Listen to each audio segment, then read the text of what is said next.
अस्सलाम वालेकुम। आज मैं एक बहुत इम्पॉर्टेंट लेकिन एक बहुत कॉमन टॉपिक पे बात करना चाहूँगी। एक ऐसा मसला जो हमारे मुआशरे की आप ये कह लें कि 70 से 80% आवाम को, हमारी जो हामला ख़वातीन हैं उनको देखना पड़ता है। ये है जी कि प्रेगनेंसी में ब्लड प्रेशर कैसे शूट करता है, इसकी क्या अलामात होती हैं, माँ और बच्चे पे इसके क्या असरात मुरतब होते हैं, और डिलीवरी के दौरान इसका इलाज कैसे करना चाहिए, और डिलीवरी के बाद जो है इसके माँ पे क्या असरात मुरतब होते हैं, और इसको हमें कैसे लेके चलना पड़ता है। मेरा नाम डॉक्टर युसरा ख़ान है, मैं माहिर अमराज़ अच्छा बच्चा हूँ और हेल्थ पॉइंट के प्लेटफॉर्म से मैं आपसे बात करना चाहूँगी। मैं हेल्थ पॉइंट की तहे दिल से शुक्रगुज़ार हूँ कि वो हमें मौका फ़राहम करते हैं कि हम अपनी आवाज़ को अवाम-उन्नास तक पहुँचा सकें और अपनी आवाम में शऊर और आगाही बेदार कर सकें। हाई ब्लड प्रेशर एक बहुत ही कॉमन बीमारी है, जो आप ये कहें कि हमारे मुआशरे में हर 10 में से 2 से 3 अफराद में पाई जाती है, और बाज़ औक़ात हामला ख़वातीन में इसकी रेशो बहुत बढ़ जाती है। तकरीबन 70 से 80% केसेज़ ऐसे हमारे पास आते हैं जिनमें हामला ख़वातीन में ब्लड प्रेशर हाई होता है। अमूमन हम अपनी ज़बान में ये कहते हैं कि extremes of the ages, like बहुत छोटी बच्चियाँ जो कि टीन एज में होती हैं और प्रेग्नेंट हो जाती हैं, जैसे कि 17-18 साल की बच्चियाँ, और वो ऐसी ख़वातीन जो कि उम्र के बहुत अगले हिस्से में जाके, जैसे आप ये कह लें कि 40 प्लस में जाके प्रेग्नेंट हो जाती हैं। In two extremes of the age groups में हाई ब्लड प्रेशर के चांसेस बढ़ जाते हैं। हाई ब्लड प्रेशर अमूमन ये है कि देखिए, कुछ ख़वातीन हमारे पास ऐसी आती हैं जो कि पहले 3 महीनों में ही हमें चेक करवाएं तो उनका बीपी हाई होता है। इनको हम अपनी ज़बान में क्रॉनिक हाइपरटेंसिव कहते हैं। क्रॉनिक हाइपरटेंसिव का मतलब ये है कि प्रेगनेंसी से पहले ही इनका बीपी हाई था, शायद पहले डिटेक्ट नहीं हुआ या इन्होंने अपना प्रॉपर इलाज नहीं करवाया, तो हमल के पहले 3 महीनों में उनका बीपी हाई होना शुरू हो जाता है और उसमें हमें इनके लिए दवाइयाँ देनी पड़ती हैं। कुछ ख़वातीन ऐसी होती हैं जो कि हमल के पहले 3 महीनों में नहीं, लेकिन 5वें महीने के बाद, यानी कि 20 वीक्स ऑफ प्रेगनेंसी के बाद उनका बीपी शूट करता है। उसे हम अपनी ज़बान में प्रेगनेंसी इंड्यूस्ड हाइपरटेंशन कहते हैं। इसका ये मतलब है कि हमल से पहले खातून का बीपी कभी हाई नहीं हुआ, लेकिन अब प्रेगनेंसी की वजह से अवल में कुछ ऐसी तब्दीलियाँ आई हैं, अल्लाह ताला की तरफ से कुछ ऐसी जिन्याती तब्दीलियाँ हैं कि उसकी वजह से अवल और खून का बहाव ऐसा है कि खातून का बीपी हाई हो रहा है। इसे हम अपनी ज़बान में प्रेगनेंसी इंड्यूस्ड हाइपरटेंशन कहते हैं। इसके साथ हम खातून का पेशाब लेके उसमें आने वाली प्रोटीन्स को चेक करते हैं। अगर तो यूरिन में प्रोटीन्स आ रही हो तो हम इसे फिर पीआईएच नहीं बल्कि प्री एक्लैम्पशिया का नाम देते हैं।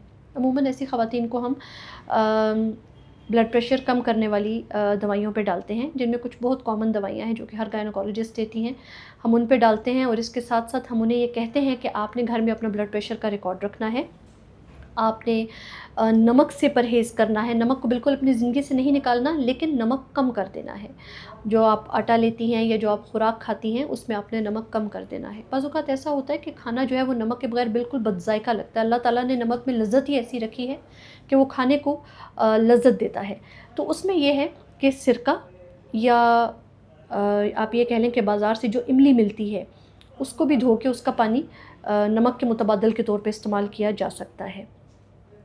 बाज़ औक़ात अगर शुरू में या 5वें महीने के बाद हाई ब्लड प्रेशर को ना पकड़ा जाए तो ये माँ के साथ साथ बच्चे पे भी बहुत बुरे असरात मुरतब करता है। माँ में अमूमन ऐसी ख़वातीन में ये देखा जाता है कि अगर उनका बीपी प्रॉपर कंट्रोल ना हो तो हाथों की, मुँह की और पैरों की सूजन बहुत बढ़ जाती है, और अगर बीपी को प्रॉपर कंट्रोल ना किया जाए तो ये माँ, इस वजह से माँ को झटके भी लग सकते हैं। ये ख़वातीन अमूमन झटकों के साथ भी हमारे पास आती हैं, जिसे हम अपनी ज़बान में एक्लैम्पशिया का नाम देते हैं, और एक बहुत क्रिटिकल इमरजेंसी होती है जिसमें हमारी प्रायोरिटी माँ को बचाना होती है। हमारी फ़र्स्ट प्रायोरिटी ये होती है कि हमने माँ को बचाना है, उसमें हम दूसरी ऑप्शन ज़हन में नहीं लाते। अगर ऐसी सूरत हाल हो तो उसमें यह है कि बच्चे पे भी बहुत बुरे असरात मुरतब होते हैं। अमूमन बच्चे को माँ से खून की तरसील रुक जाती है, अवल के रास्ते जो खून की तरसील माँ से बच्चे को होती है वो रुक जाती है, और बच्चे की नशोनुमा बहुत बुरे तरीके से मुतासर होती है। ऐसे बच्चों को हम अपनी ज़बान में IUGR या intra uterine growth retardation babies का नाम देते हैं, और ऐसे बच्चों को माँ की पैदाइश के बाद इंतहाई, मतलब माँ से पैदाइश के बाद इंतहाई निगहदाश्त में रखा जाता है, और बाज़ औक़ात ऐसा भी होता है कि ये बच्चे सर्वाइव नहीं कर सकते। लिहाजा अगर आपकी डॉक्टर, आपकी गायनोकोलॉजिस्ट जो हैं वो इस तरफ इशारा करती हैं कि आपका बीपी हाई जा रहा है, तो प्लीज़ इसको सीरियस लें, अपना इलाज बर वक्त शुरू कीजिए ताकि आप और आपका बच्चा इस किस्म की कॉम्प्लिकेशन से बच सकें। अमूमन ऐसी ख़वातीन जब डिलीवर हो जाती हैं तो डिलीवरी के बाद भी उनमें झटके लगने के इम्कानात या इस किस्म की जो कॉम्प्लिकेशंस हैं उनके इम्कानात ज़्यादा होते हैं, अमूमन इसमें हम मरीज़ों को एक तो ख़ास किस्म का टीका हमारे पास आता है जिसे हम अपनी ज़ुबान में मैग्नीशियम सल्फ़ेट का नाम देते हैं। अमूमन झटके पड़ने के जो इम्कानात होते हैं वो हमल के दौरान से ज़्यादा बच्चे की पैदाइश के बाद यानी कि पोस्टपार्टम इनके चांसेस ज़्यादा होते हैं। तो इसमें हमें ख़ास किस्म का इंजेक्शन पेशेंट को लगाते हैं जिसे हम मैग्नीशियम सल्फ़ेट का नाम देते हैं। इससे झटके लगने के इम्कानात भी कम हो सकते हैं और इसके अलावा हम मरीज़ को अपने घर में बीपी रिकॉर्ड रखने का भी कहते हैं और हम मरीज़ को ये हदायत करते हैं कि आप घर में 1 या 2 हफ़्ते का बीपी रिकॉर्ड बनाइए और वापस आएँ, तो फिर हम देखेंगे कि आया आपका बीपी कंट्रोल हुआ है या नहीं हुआ। जिस तरह हमल में शुगर है, इसी तरह बाज़-औक़ात ब्लड प्रेशर जो है वो पैदाइश के बाद ख़त्म हो जाता है, लेकिन कुछ ख़वातीन ऐसी होती हैं, आप ये कह लें कि तकरीबन 10 से 15% ख़वातीन ऐसी होती हैं जिनमें ये ज़िंदगी के लिए उनका साथी बन जाता है, यानी कि वो प्रेगनेंसी इंड्यूस्ड हाइपरटेंशन से क्रॉनिक हाइपरटेंसिव बन जाती हैं। तो अगर ऐसी सूरत हाल भी आए तो आप अपने मौलिद से ताउन करें और जैसे जिन दवाइयों पे वो आपको डालते हैं आप उन पे रहें, खुराक में एहतियात करें ताकि आइंदा पैदा होने वाले बच्चे में या आइंदा आपकी ज़िंदगी में कोई इस तरह की कॉम्प्लिकेशंस ना हो। मैं हेल्थ पॉइंट का शुक्रिया अदा करती हूँ जो अपने प्लेटफॉर्म से हमें ये मौका फ़राहम करते हैं कि हम अपनी आवाज़ को आवाम तक पहुँचाएँ और उनमें शऊर और आगाही बेदार करें। बहुत शुक्रिया।